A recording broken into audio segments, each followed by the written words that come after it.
ce week-end, le premier ministre a décrit nos relations commerciales avec les États-Unis comme une faiblesse. La vraie faiblesse, c'est la politique libérale qui rend la vie des Canadiens de plus en plus chère.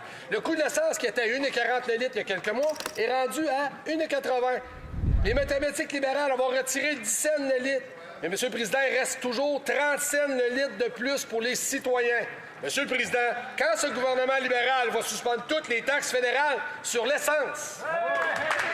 L'honorable ministre de la Transformation du gouvernement. Merci beaucoup, Monsieur le Président. Je suis très fier que depuis lundi, les Québécois payent 10 cents de moins sur le prix du litre au Québec et partout à travers le pays. C'est un soutien immédiat, mais on ne s'arrête pas là. On a l'allocation canadienne pour enfants, juste pour lui donner une petite idée de ce contre quoi il vote. Il vote contre 11 500 familles, contre 80 millions dans son comté en Beauce, Monsieur le Président, en votant contre l'allocation canadienne pour enfants. Régime canadien de soins dentaires qui permet à des Beaucerons, des Beauceronnes, à 28 837 d'entre eux d'avoir accès à un dentiste. Il vote contre ça, Monsieur le Président. Il ne peut pas se lever en cette chambre, prétendre qu'il est là pour défendre son monde. Merci beaucoup, Monsieur le Président. Le député de Beauce.